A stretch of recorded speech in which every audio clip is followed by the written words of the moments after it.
Hello, welcome to another episode of Albums That Shaped Me. So in this episode I'm going to be talking about the album Fanfare by Skids. It's unusual in that it's actually a compilation album, but this series is going to feature compilation albums and also live albums. One of the things to remember with this series is often the album that I talk about is a gateway album into the band, so it won't necessarily be my favourite album by the band, but I'll normally mention as well what that favourite album is. So the Skids, let's just start off because it's interesting. I didn't listen to the compilation album until around about 1982, but that's not when I first heard the band and not when I really got sucked into appreciating their music. And that's why I've stuck this episode in now. So last week I was talking about Angel Witch, which is around about 1980. I've got other albums I want to talk about in the period from 1980 to 82, but I thought I'd make a little jump forward because I had originally got into the Skids in 79. Well, that's when I first heard them and really was, what's the word I'm looking for here? But hearing Into the Valley for the first time on the radio, just, I thought that the music they're playing is really the sort of style of music that really interests me. Having, been aware of punk and new wave from, 76, 77, but I think this was really the first new wave band that I definitely made me want to check out more in that area. And as we'll see in a moment, through listening to the chart show on Sunday evening and listening to Top of the Pops on a Thursday, or watching Top of the Pops on a Thursday evening, that's basically what happened. And there's some bands I'm going to mention where in some ways their singles had a common denominator, which was a very prominent bass line. When you listen to Into the Valley, bass line's super prominent. When you listen to some of the other tracks I'm going to mention, very prominent bass lines as well. I'll come on to the lineup of the Skids in a moment because it all interweaves into me getting into other bands that I'm also going to mention. So as I've said, first song that really hooked me in by the band was Into the Valley, released in 1979. So let's look at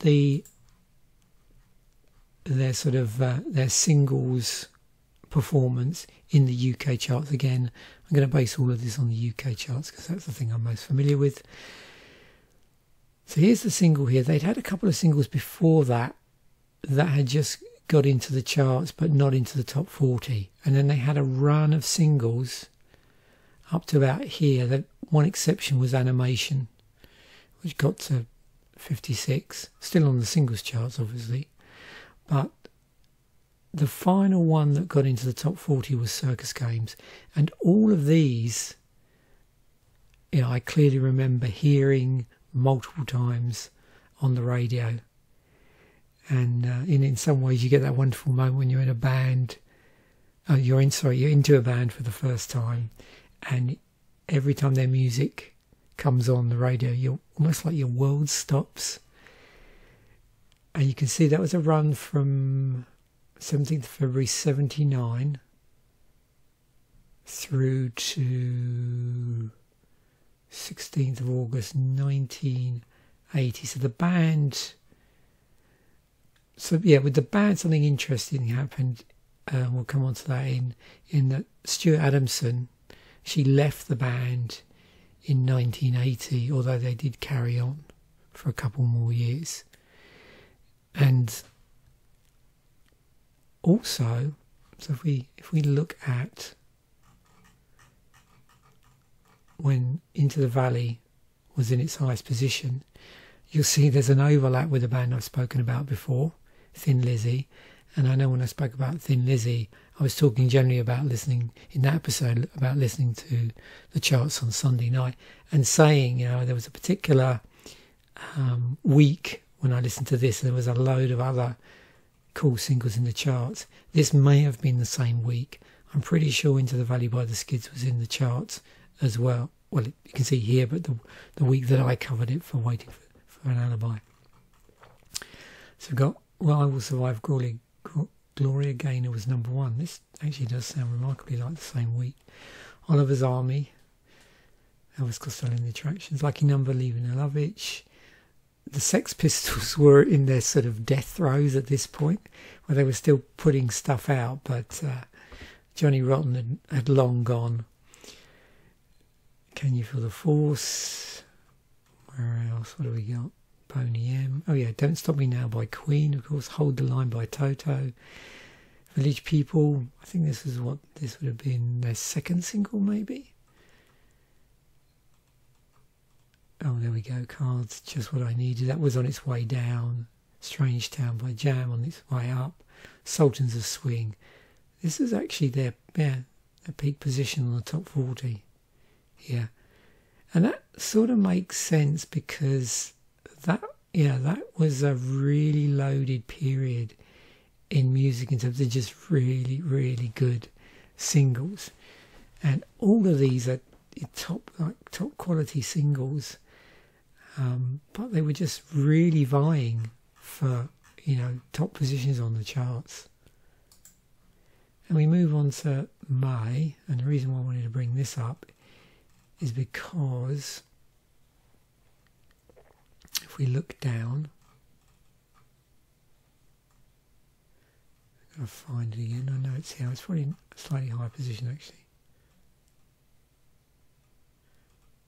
Boys Keep Swinging by David Bowie. Prison Walkways by Gary Moore. I mentioned Gary Moore in a previous episode. Sparks, number 1. So here we go. Love Song by The Damned. Another song with a great opening bass line in it. So another one that I locked into and was listening to. Probably going to do a separate episode on the Damned, particular Damned album, because when I did finally properly listen to an album by them, that also led to a whole load of other stuff as well. But here it's just interesting to look at, what sort of cross-pollination was going on, what seeds of musical flourishing was I building up for like later consumption. So we're moving on a little bit more to June of 79, because here we have Masquerade, another single by the Skids. Also Up the Junction by Squeeze, Boys Keep Swinging, David Bowie, One Song in Heaven by Sparks, and you can see the back Cruising Walkway, so you can see the stuff sticking around here. Dance Away by Roxy Music. And then another band I want to mention is Ruts. So Babylon's Burning by the Ruts. This had probably more of a this was like an opening guitar riff actually on it, but there was something about the execution of the riff that made me think of previous tracks I'd heard, which had very, what would you call, I suppose, riffy bass lines. Very riffy bass lines. Our Friends Electric by Tubeway Army. Come On Everybody, Sex Pistols still in their sort of death throes. Up the Junction by Squeeze, Night Owl by Jerry Rafferty.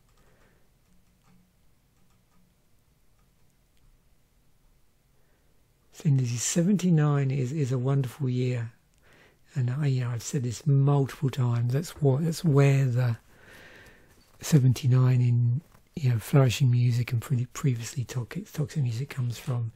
And what fascinates me is how much stuff like lived alongside one another. I was watching something the other night on YouTube, and Christopher Cross came up, and he had like a best-selling album in '79. So you've got like, you know, what I suppose went on to be referred to as yacht rock, and like soft rock, living alongside all these other like new wave and punk bands. Yeah, that Jerry Rafferty made me think of that. You know, like it was cool because it didn't squeeze. Yeah, new wave and punk didn't completely squeeze everything else out the charts. There was all this other stuff that lived alongside. There was plus all the pub rock scene. So you've got Girls Talk by Dave Edmunds. Like Dave Edmunds had been around for years. Amazing guitarist, actually. Yeah. Breakfast in America by Supertramp. That's Roxy Music again. So, yeah. So this is the album for me that really opened up, you know, got me to basically properly sit down and listen to the band's back catalogue. So this was around 82, so I'd already started work by then. And as I said, I'm going to be talking about other albums in later episodes prior to this, but it was just, there was such a long lead in between when I first heard the band and other bands and when I actually got around to buying anything by the band. I think what happened was I got sidetracked by as a result of that fateful evening, also in '79, when I tuned into the Friday Rock Show, and that forced me to temporarily, because of, you know, lack of funds at the time, me being you know, still at school, but lack of funds to be able to afford other albums by other styles of music. So I sort of, I suppose, waited. And by the time I bought their album, they'd already disbanded, sadly. But, you know, my brothers got into the band as well. And I remember one of my brothers actually bought Scared to Dance, which was their first studio album, around this time. So I had the compilation album, we all listened to that, and then as a consequence we bought other stuff. But as I've said, I was also in '79 hearing the Ruts on the radio, and probably around the time that I bought this album in '82, I started to infill as well. So with this album by the Ruts, and then the follow-up, there's this weird hybrid album, which is has a compilation of singles, B-sides, live performances. It's a bit of a sort of hodgepodge of things, but it's a really good album. But The Crack was the one, and again, both myself and my brothers, we used to listen to this a lot when we'd sit down or hang out on a Sunday afternoon and listen to a load of music together. And then also, yeah, I mentioned Love Song, so this album as well, probably around about the same time, 82, finally got around to buying it. Yeah, this is a great album, and I definitely want to do a separate episode in this, so I'm not going to spoil too much. But I just wanted to mention specifically those three albums because they were all purchased around at the same time, retrospectively, for bands that I discovered around about the same time or got into in '79. So just quickly looking at the discography for the Skids, you can see I mentioned Scared to Dance, got Days in Europa. If you were to ask me what my favourite Skids album is, because as I've said, these episodes aren't going to always be the favourite album because it's really the album that, you know, first got me into the band. My favourite album is The Absolute Game, again bought retrospectively, and that was bought around 83, I think, 83, maybe 84, and by then I had a car, so I actually bought that on cassette. Fanfare was bought on vinyl. I still have that. I actually checked in my record collection to make sure I did still have that, and it didn't get muddled up with some other stuff. But yeah, so for me, this was their high point. Stuart Adamson left after the making of this band album, and they carried on. This is stuff they've released a lot later in their career, and we'll come on to timelines and stuff like that, and it'll make more sense by looking at that. So yeah, The Absolute Game. Fantastic tracks on this. It's funny, I even rearranged the version on Spotify has a slightly different running order. So I actually created a version in Spotify which has the running order as I remember it. Because I had listened to this album just so many times, it's unreal. I'm surprised I didn't warp the tape actually. But this was one of my favourite walking albums. I used to also meet a friend up on a Friday night sometime at a pub in a village that was about, I don't know, 3 miles away, 2 to 3 miles away. So I actually used to walk up there after work, and then after we'd been drinking, walk back, and I'd have this on my sort of Walkman, or my knockoff Walkman. It wasn't a Sony, I don't think. It was another brand. And yeah, many a happy time, both walking up, walking back, and in the pub that evening. Just trying to think what pub it was. That was the Three Crowns.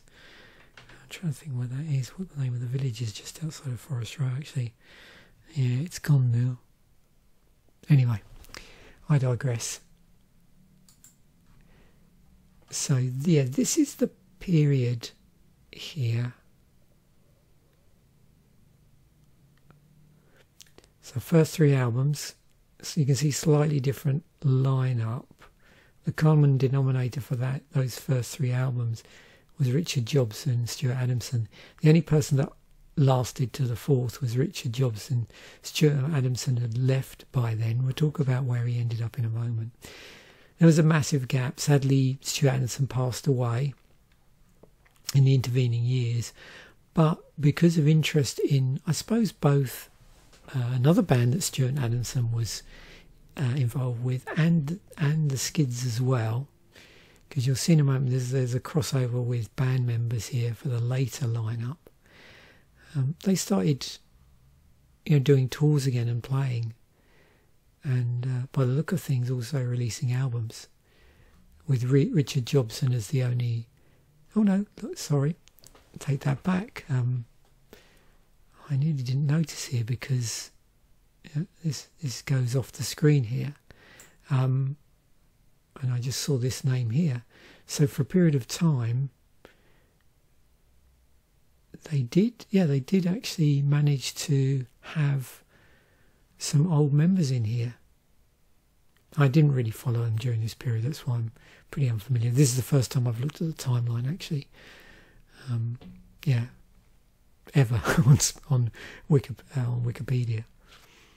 So yeah, it looks like for a period they did manage to. Yeah, so it said died 2001. So they got together the lineup around the period of. Well, yeah, it's a bit weird here, isn't it? Because what did they do? I'm trying to think if there was an album where all 3 of these. The lineup was fairly volatile, so I was just looking to see if they'd managed to get an original lineup for at least one of the albums, and it looks like it is actually a hybrid lineup anyway. And then they've added in Bruce Watson, who I'll explain what the connection between Bruce Watson and actually Stuart Adamson is in a moment if you're not familiar. It is indeed Big Country. So another band I need to do an episode about, and I'm not going to talk much about this band. I just wanted to show you the lineup connection here, because I'm going to save that for when I do an episode on Big Country. So you can see Big Country, Stuart Adamson, Bruce Watson are in the band. So again, there's links on a number of different levels between Big Country and the Skids. And it was interesting because this Big Country, as I'll explain in a later episode, was more of a rediscovery for me. There isn't a continuous timeline for me between Skids and Big Country, because I didn't really, because the band had already disbanded by the time I got round to listening to Fanfare, I didn't really follow up to see where the band members had gone. So I was sort of blindsided until an interesting conversation I had with a work colleague in, I think it was 83, 84, sometime around then.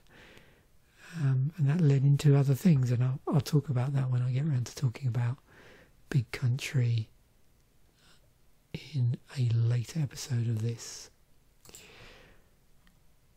Another interesting band, The Armory Show. Again, so we've got Richard Jobson from the Skids. We've got John McGeoch from Magazine and also the Banshees. We've got Russell Webb, who was also in the Skids, as you saw, for a period of time. And then John Doyle, who had been in Magazine. And I picked up on this band sometime in, I suppose, 84, 85 maybe, through an appearance on a TV program called The Tube. And I suspect as we get into,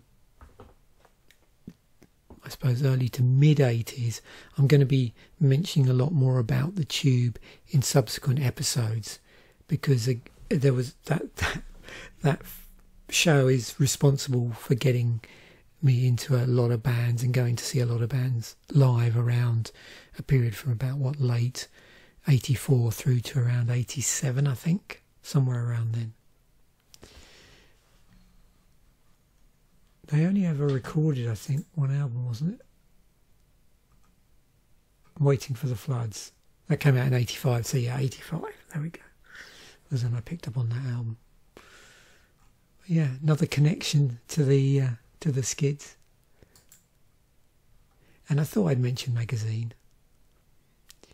So, Howard Devoto, John McGeoch, as I've said in a previous episode, one of my favourite guitarists. Barry Adamson was in here, no relation to Stuart Adamson, as far as I know. And there's John Doyle. So again, these interesting cross relations here. I didn't listen to any Magazine apart from hearing the track Shot by Both Sides, but I didn't really listen to a lot of their stuff until a lot later, probably after I got into the Banshees, actually. And again, that was retrospectively. And finally, another interesting band that are cross-related is The Alarm. I don't know if I pointed that out. Let me go back. But Big Country, another band that reformed without Stuart Adamson in the band, because he, as I mentioned, sadly died in 2001. But they were able to initially get Bruce Watt, so 3 of the 4 members together, and then for a period had the 3 original members in the band. Sorry, what am I saying? Yeah, there. But they didn't release anything. You notice here, Jamie Watson, who is Bruce Watson's son, took the role of Stuart Adamson in terms of the guitar, and they got Mike Peters from The Alarm in to do the vocals, and he's also a acoustic guitarist. He plays acoustic guitar as well. And then after that, let's see if we go forward a bit. Yeah, he didn't get. It was a very short period, but that they did release one album with this interesting lineup. By the time they got to release it, Tony Butler wasn't in the band anymore. So again, this revolving lineup with another band that are connected back to Skids. And as I've said, Mike Peters was in The Alarm. And another band where I didn't really get into The Alarm until I think around the between the first and second album. So yeah, this is unusual. They were actually still going by the time I got into them. Yeah, so I saw them around 85. And I'm sure I'll mention them in passing again when we talk about Big Country in a later episode. Yeah, all roads lead back to Big Country in some way, or forward to Big Country. So I did my usual thing of just doing this prompt on Bing. This is the one for the same era. So The Clash, Big Country, U2, Simple Minds, XTC. Yeah, I can see there's definitely some candidates for future stuff. XTC is interesting. I'm trying to remember if Making Plans for Nigel also had quite a prominent bass line or not. Anyway. And then I did the same, but not specifically, not specifying to be same era, but similar bands, Big Country. We've got The Alarm this time, U2, Simple Minds and Green Day. What did we have previously? So XTC for that one. So it brought in Green Day. They did a cover of The Saints Are Coming by the Skids, along with U2.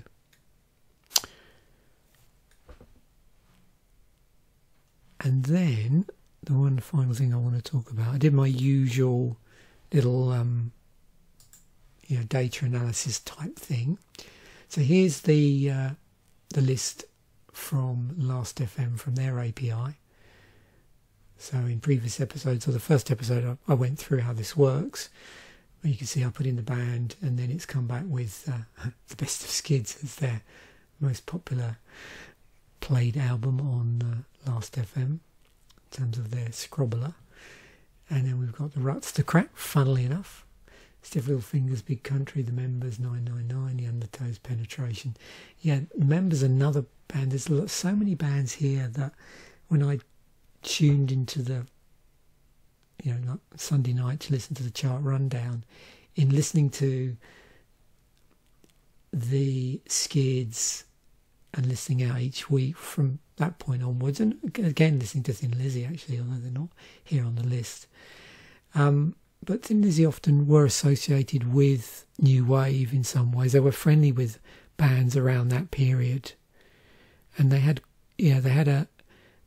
a sound, an approachable sound, I think. So there was a bit of cross-pollination between people that often liked like New Wave stuff and also like Thin Lizzy, interesting enough. There was a spin-off band, like a joke Christmas novelty band called the Greedies, which had members of the Pistols and Thin Lizzy in it, actually. And there's connections between Thin Lizzy and Boomtown Rats through Bob Geldof as well. So being friendly with Phil Lynott. And there's Boomtown Rats, Stranglers, the Rosillos, Chelsea, UK Subs, yeah. Warhead, another track with a pretty prominent or bass-like line in it. Actually, no, that was a bass line on there. Buzzcock, Sham 69, and the Ants, Magazine. This is a great list. A lot of bands here that I go into subsequently. Spirit Destiny. Yeah. Bicycle Works, wow.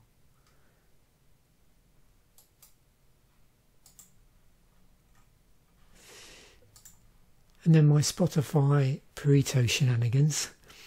The Ruts, Rosillos, 999, the Adverts, Undertones, Vibratos, Members, Eddie and the Hot Rods.